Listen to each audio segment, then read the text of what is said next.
Hello students, good afternoon. Students, आज का जो टॉपिक है ये फर्स्ट ईयर की बुक ऑफ बायोलॉजी जो है, इसका चैप्टर नंबर 4 जो साइटोलॉजी के मुतल्लिक है, यानी सेल की बायोलॉजी, और उसका ये टॉपिक है। और टॉपिक का नाम है गॉल्गी ऑपरेटस। Golgi apparatus. और ये जो गॉल्गी ऑपरेटस है, it is one of the organelle present in the cell, यानी सेल का जो स्ट्रक्चर बनाते हैं, जो मालिक जो कहने के जो स्ट्रक्चर कहने जो सेल का स्ट्रक्चर बनाते हैं, उनको हम ऑर्गेनेल्स कहते हैं। और ये जो गॉल्गी ऑपरेटस है, ये भी एक बहुत ही इम्पॉर्टेंट ऑर्गेनेल है जो कि एक सर्टन फंक्शन परफॉर्म करता है, और इसका फंक्शन बहुत ही इम्पॉर्टेंट फंक्शन है जो अभी हम डिस्कस करेंगे। तो सबसे पहले ये बात करेंगे कि ये जो गॉल्गी ऑपरेटस है, इसकी डिस्कवरी कैसे हुई। तो डिस्कवरी जो है इसकी, ये एक साइंटिस्ट था जिसका नाम था कैमिलो गॉल्गी। ये कैमिलो गॉल्गी, इसने 1898 में ये जो गॉल्गी ऑपरेटस हैं इनको डिस्कवर किया। इससे पहले किसी को ये नहीं पता था कि गॉल्गी ऑपरेटस नाम की कोई चीज़ भी सेल में होती है। ये उस वक्त की बात है जब अभी सेल के बारे में पूरी इंफॉर्मेशन हमारे पास नहीं थी कि सेल के अंदर कौन कौन से ऑर्गेनेल्स हैं और वो क्या क्या फंक्शन परफॉर्म करते हैं। तो 1898 में कैमिलो गॉल्गी ने सबसे पहले इनको डिस्कवर किया, और इसी वजह से, उसी के नाम की वजह से इनको गॉल्गी ऑपरेटस कहा जाता है। उसके गॉल्गी उसका चूँकि नाम था, उसी के नाम पर इसका नाम गॉल्गी ऑपरेटस रखा गया। और ये गॉल्गी ऑपरेटस सेल के अंदर मौजूद साइटोप्लाज्म में मौजूद होते हैं। साइटोप्लाज्म में ये फ्लैटेंड सैक्स होते हैं। फ्लैटेंड सैक्स जैसे जो छोटा पर्स होता है, बच्चों के पास जो पर्स होता है, बिल्कुल वैसे, यानी जो छोटा पर्स होता है जो कि दोनों साइडों से कंप्रेस्ड होता है, इस तरह से, यानी बटवा जैसे होता है या पर्स होता है, ये उस तरह के होते हैं। और ये जो यानी बहुत सारे जो ये सैक्स होते हैं या थैलियाँ होती हैं, ये नीचे से कॉमन होती हैं, यानी नीचे से जुड़ी हुई होती है। नीचे से इनका जो नीचे वाला हिस्सा होता है वो कॉमन होता है। कॉमन से मुराद है कि मतलब यानी ऊपर तो छोटी छोटी जो है वो पर्स की मानक स्ट्रक्चर है, लेकिन नीचे से सारे कॉमन हैं। उसको सेंट्रल स्टॉक भी कहा जाता है। सेंट्रल स्टॉक मतलब कि वो नीचे से कॉमन होते हैं। अच्छा, ये जो फ्लैटेंड सैक्स हैं, आप देख रहे होंगे कि इनके साइडों पे वेजिकल्स बने हैं, राउंड किस्म के वेजिकल बने हुए हैं, राउंड स्ट्रक्चर बने हुए हैं। वेजिकल कहते हैं ऐसा स्ट्रक्चर जिसके अंदर लिक्विड मटेरियल हो, यानी जिसको उर्दू यानी आम ज़बान में हम छाला कहते हैं। जब कोई चीज़ स्किन जल जाती है तो वो एक छोटा सा छाला बन जाता है, उन्हीं को वेजिकल्स कहते हैं। तो इस तरह के ये स्ट्रक्चर होते हैं। ये अगर वेजिकल्स और ये जो साथ इनके ये जो फ्लैटेंड सैक्स हैं, इन फ्लैटेंड सैक्स को और इन वेजिकल को मिला के हम क्या कहते हैं? Golgi apparatus. इनको गॉल्गी बॉडीज कहा जाता है, जबकि इनके साथ वेजिकल्स को भी मिला लिया जाए तो हम गॉल्गी ऑपरेटस कहते हैं, नंबर 1। और दूसरी बात ये है कि ये जो गॉल्गी बॉडीज हैं, इसकी जो शेप है, जैसे मैंने कहा कि ये फ्लैटेंड सैक्स की तरह से, ये ऐसे, ये फ्लैटेंड सैक इस तरह से, इसकी यहाँ पे वेजिकल और यहाँ पे, और ये बिल्कुल ऐसे पर्स की मानो, ठीक है, ऐसे। अब ये जो इसका यानी दो हिस्से कहेंगे, एक हिस्सा जो है यानी दो साइडें कहेंगे, ये देखिए इस तरह से। अब ये जो इसकी जो साइड है, ये वाली, ये साइड ऐसे है जैसे मेरा हाथ है, तो इसकी ये वाली साइड बाहर की तरफ निकली हुई, इसको कन्वेक्स साइड भी कह सकते हैं। ये कन्वेक्स साइड, और कन्वेक्स साइड को हम क्या कहते हैं? इस कन्वेक्स साइड को हम फॉर्मिंग फेस भी कहते हैं। ये देखिए मैंने कहा यहाँ पे, तो ये फॉर्मिंग फेस है कौन सी साइड? ये जो कन्वेक्स साइड। और ये जो इसकी कनकेव साइड, ये जो अंदर की तरफ, यानी जैसे मेरा ये हाथ है जिसमें मैंने कहा ये कन्वेक्स साइड है, और ये जो अंदर की साइड है, ये जो, इसको हम क्या कहेंगे? कनकेव साइड, ये कनकेव साइड है और इसको हम मैचुरेशन फेस कहते हैं। इसको हम कौन सा कहते हैं? Maturation face. ये दिखाया हुआ है यहाँ पे मैचुरेशन फेस है।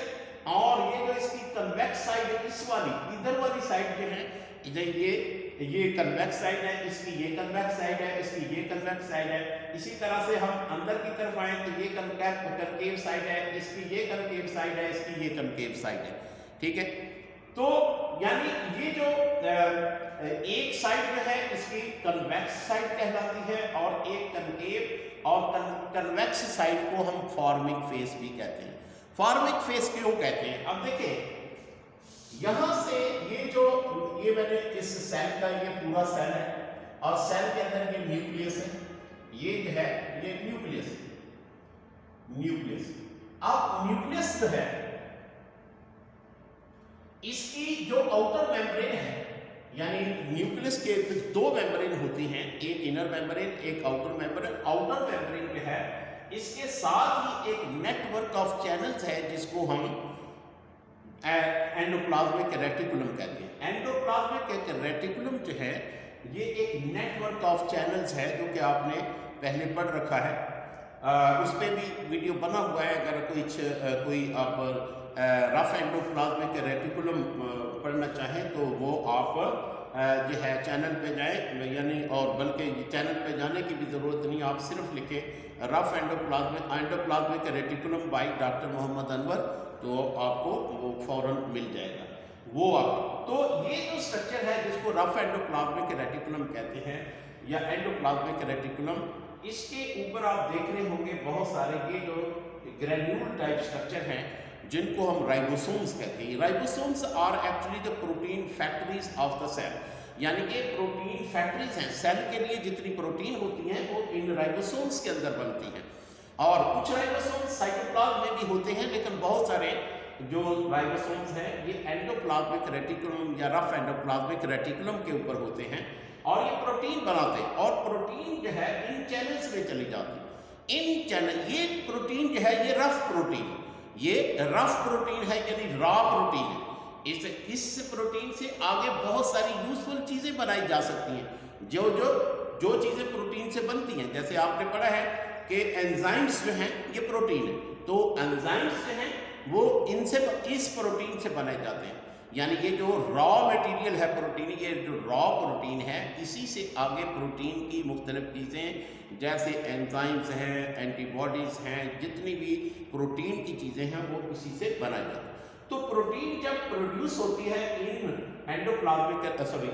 राइबोसोम्स के अंदर, तो प्रोटीन बनने के बाद ये इसके एक साइड पे, इस चैनल के एक साइड पे चली जाती है और यहाँ पे एक वेसिकल बन जाता है। इस तरह ये जो वेसिकल है इसके अंदर प्रोटीन है।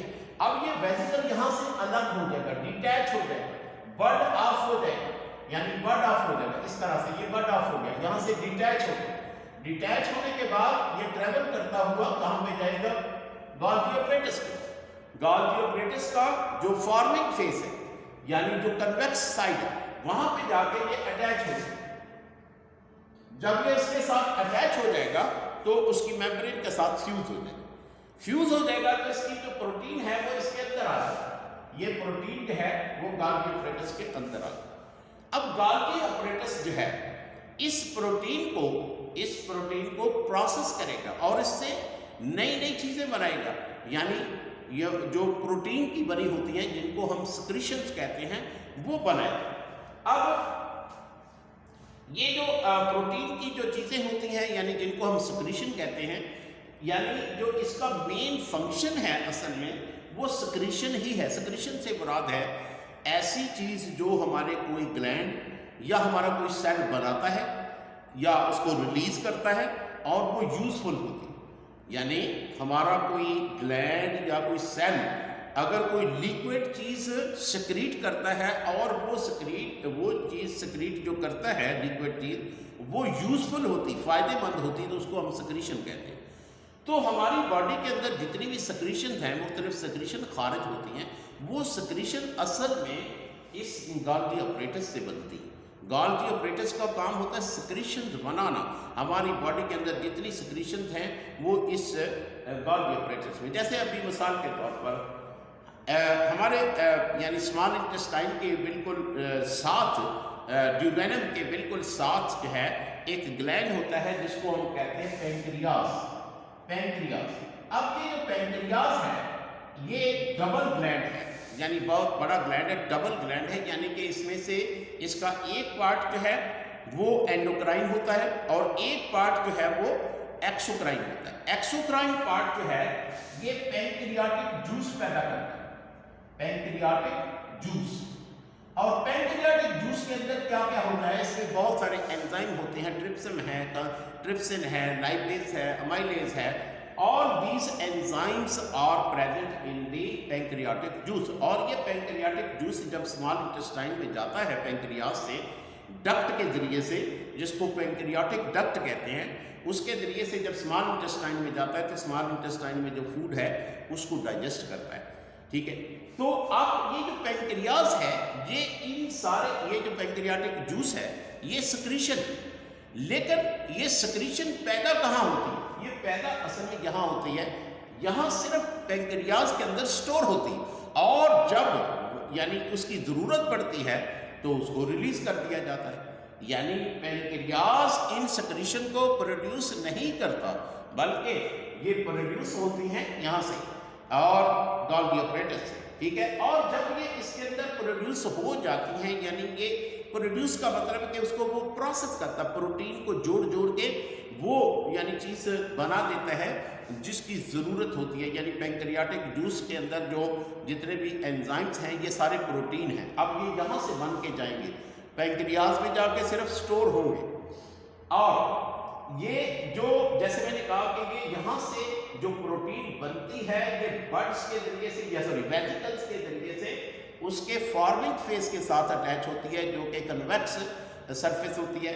और उसके बाद जो कनकेव सरफेस है, जो अगली सरफेस है, ये एक तो ये सरफेस है, एक अगली सरफेस है जो कि कनकेव सरफेस है और उसको मैचुरेशन फेस भी कहते हैं। जब यानी इसमें सक्रीशन बन जाती है तो जो इसकी मैचुरेशन फेस है यहाँ पे वेजिकल्स बनते हैं और ये वेजिकल्स के अंदर यानी ये सक्रीशन जमा हो जाती है और ये वेजिकल यहाँ से बर्ड ऑफ हो जाता है और ये वेजिकल यहाँ से बर्ड ऑफ हो जाता है। इसके अंदर क्या है? सक्रीशन।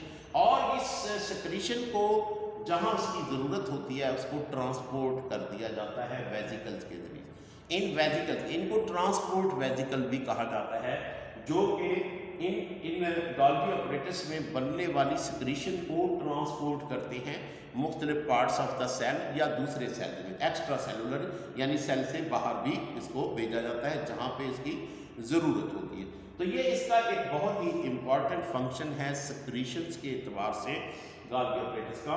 और दूसरी बात यह है कि इसका जो दूसरा बहुत ही इम्पॉर्टेंट फंक्शन है वो है कॉन्जुगेटेड मॉलिक्यूल्स बनाना, कॉन्जुगेटेड मॉलिक्यूल्स बनाना।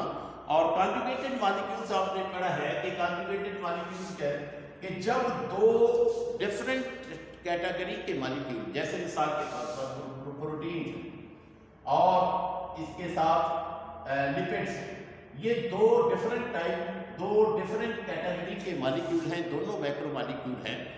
अब ये बिल्कुल दो डिफरेंट मॉलिक्यूल, लेकिन जब हम इनको जोड़ के एक तीसरी टाइप का मॉलिक्यूल बनाएंगे तो इसको हम क्या कहेंगे? ग्लाइकोलिपिड्स। क्या कहेंगे? ग्लाइकोलिपिड्स। अब ये जो ग्लाइकोलिपिड है ये क्या है? ये एक कॉन्जुगेटेड मॉलिक्यूल। और ये जो कॉन्जुगेटेड मॉलिक्यूल है, दूसरा इंपॉर्टेंट जो फंक्शन है इसका गोल्गी अपरेटस का, वो है कॉन्जुगेटेड मॉलिक्यूल बनाना। यानी जो क्योंकि कॉन्जुगेटेड मॉलिक्यूल्स जो हैं ये हमारे मुख्तलिफ स्ट्रक्चर यानी स्ट्रक्चरल रोल प्ले करते हैं। जैसे हमारी जो सेल मेम्ब्रेन है, सेल मेम्ब्रेन के अंदर ग्लाइकोलिपिड्स पाए जाते हैं, ग्लाइकोप्रोटीन्स भी पाए जाते हैं। और ये ग्लाइकोलिपिड्स और ग्लाइकोप्रोटीन कहाँ पे बनते हैं? गोल्गी अपरेटस के अंदर। गोल्गी अपरेटस से बनते हैं और बनने के बाद ये इनको एक्सपोर्ट कर दिया जाता है जहाँ पे इसकी ज़रूरत होती है। सेल मेम्ब्रेन में अगर इसकी ज़रूरत है तो सेल मेम्ब्रेन के पास भेज दिया जाता है जहाँ जहाँ इसकी ज़रूरत होती है। तो जो दूसरा बहुत ही इम्पॉर्टेंट फंक्शन है इसका गॉल्गी ऑपरेटर्स का, वो है कॉन्जुगेटेड मॉलिक्यूल बनाना। और कॉन्जुगेटेड मॉलिक्यूल जैसे मैंने कहा दो यानी the molecules which are made from two different type of molecule, जैसे प्रोटीन और लिपिड को जोड़ के एक तीसरा मॉलिक्यूल बनाया जाता है जिसको ग्लाइकोलिपिड्स कहते हैं। तो ये था गॉल्गी ऑपरेटर्स और गॉल्गी ऑपरेटर्स का कुछ जो फंक्शंस हैं।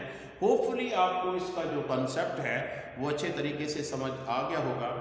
तो गाइस, जैसे मैं हमेशा कहता हूँ कि प्लीज़ चैनल को सब्सक्राइब कीजिए, और जैसे ही आप सब्सक्राइब का बटन दबाएं तो साथ बेल का जो है आइकॉन आ जाता है। वो तो बेल के आइकॉन को ज़रूर दबाएं, वरना सब्सक्रिप्शन का कोई फ़ायदा नहीं होगा, क्योंकि आपको वीडियोस तभी मिलेगी अगर आप उसको यानी जो बेल आइकॉन को दबाएंगे, तभी आपको जो है नोटिफिकेशन या वीडियो मिलेगी, वरना आपको नहीं मिलेगी। इससे यानी अकेले सब्सक्राइब करने से कोई फ़ायदा आपको नहीं होगा। तो thank you very much guys. Leave the comment if you have